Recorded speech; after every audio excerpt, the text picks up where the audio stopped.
In this tutorial, we're going to be creating a new SQL Server database from scratch, and we're going to be adding one table to that database, creating a few records in that table, and then querying those records to see them, and that'll be that. So we have SQL Server Management Studio open, and we want the connect dialog. So in the Object Explorer, if you don't know where that is or you don't see it, you can go View Object Explorer. It will open this panel. There's a connect button. We click that and we say database engine because we want to connect to a database engine. Normally by default, whichever one happens to be running on your machine because you installed SQL Server is the one that will be selected here. So I have my SQL Express instance selected. I'm going to use Windows authentication, which will just use my Windows account credentials to log into the database server. We can leave that the way it is, it's fine. And say connect. Now, assuming we can connect, we will see the server appear here in the list of things in the Object Explorer. So the top node then is the name of the server instance itself. You can see a little green arrow, which means the server is running. And if you expand, you see the things that are there. The one we're interested in for now is databases. So we expand databases, and we can see I have a few in there already from previous experiments, but we're going to create a new one. So we right-click on databases and we say new database. We get this new database dialog, and here in the database name field, which is selected by default with the cursor flashing, we enter a name for our database. I will call this we'll just call it test. Test. Let's see, I have one already, 01, so we'll call this test 02. How creative. All right, test 02, and that's fine. The rest can all be left default. So we just give a name and say OK. And SQL Server Management Studio does some stuff for us, and we see test02 appear here in the list of databases. So we have our new database. Let's expand it and create a table in it.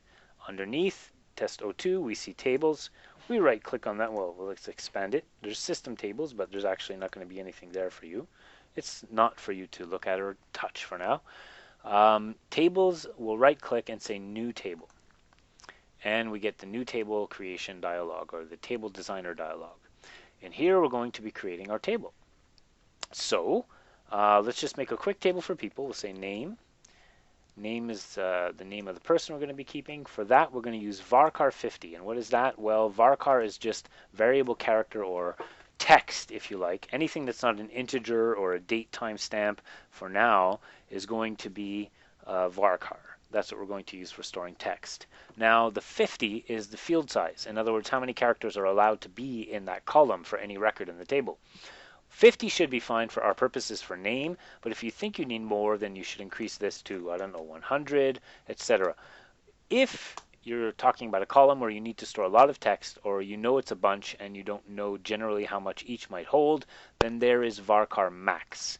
But we don't need that. We're going to keep it to the default of varchar 50 for this, because we know our names are going to be under 50 characters for now.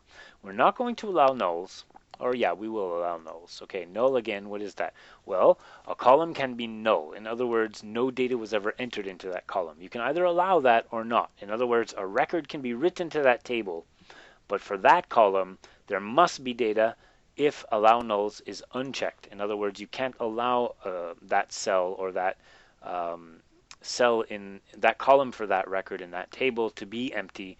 You have to enter something, even if it's an empty string. There has to be something, not null. But in this case, we're going to allow nulls.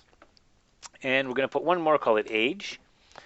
And age will be an integer, because that'll be the number of your years, your age, how old you are. And we will allow null for that as well. And so that's it. We just have to say save. And we get the choose name dialog opening, and we give a name to our table. We'll call it people.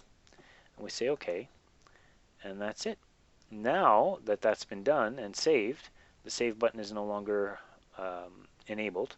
And we can right-click on tables in our database node and say refresh. And we should see our table appear in the list. There it is. Expanding that, we can see the columns we created, name and age. And we can notice that this can be closed now. But then we do notice that we forgot to add the identity column, or the unique ID column. So in fact, what we're going to do is we're going to right click on our people table node here, and we're going to say design. So we get that table designer back up. and we see the columns we already have there, but we're going to add a new one at the top. So we're going to right click on the topmost one here in the column header, and we're going to say insert column, and we're going to call this one ID for identifier, and we're going to make its type integer. We're going to say you can't allow nulls on that, and we're going to right click it and say set primary key, so that this will be the unique ID, the primary key for the table, and so that this field gets auto incremented and is always guaranteed to be unique. We're going to go down here in the column properties for that one with that column selected. We're going to find identity specification. There it is. We're going to expand it. Is identity should get set to yes. And there you go. That will now add a new column whose identity specification is set to yes, who is set as the primary key for the table, whose type is integer, and who does not allow nulls. That is called ID. There you have it. A unique identifier column has been added. We have to save that change. And there you go. Change is saved. Okay. If it said something like you can't make that change, you might want to look in Tools, Options, and go to Designers and uncheck the box that says Prevent Saving Changes that require table recreation. Essentially, any change that requires the table gets recreated, you might not want to do in a live situation. But at least for now, we know that we don't care. So we're going to make sure that that's unchecked so that no matter what we do to the design of our table, we can just hit save, and SQL Server Management Studio won't try to block us from doing that. Anyway, that's fine. That's already set that way for me. So here we go. We have our new thing. We've saved it, our new column ID. This is disabled again. And if we right-click people and say refresh, we'll see it appear in the columns. And then we now have the 3 columns. So we can close the table designer. And we can right-click on that table now and say select top 1,000 rows. And what that'll do is open a new query editor window. It'll generate a query for us that pulls the data out of that table. Of course, there's nothing in that table yet. We just see the table structure that we've created, the 3 columns, and no records. Now, it generated a query for us saying select top 1,000 records. Oops. Select top 1,000 records, and the following columns should be included: ID, name, and age, which is all of them, from this table over here. Fully qualified name is test02 DBO people. Fine. So that's selecting the top 1,000 columns. We could have done the same thing basically by right-clicking people. Oh no, I'm sorry. By having test02 be selected by saying new query. And we could have said ourselves select and star for all columns from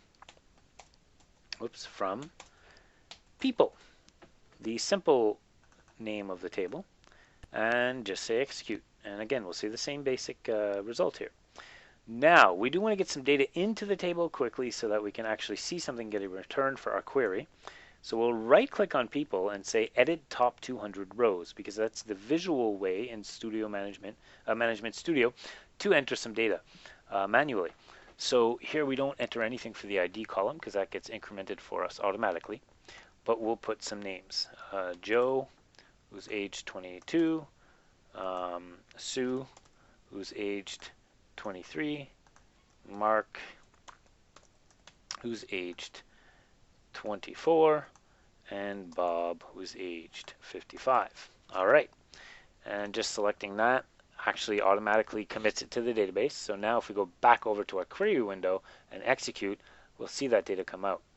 And we can do a where on our query, a where clause, to say where age is greater than 23. And that means we should only get Mark and Bob. So let's execute that, and there they are. All right, so there you have it. We have created a new database. We have added one table.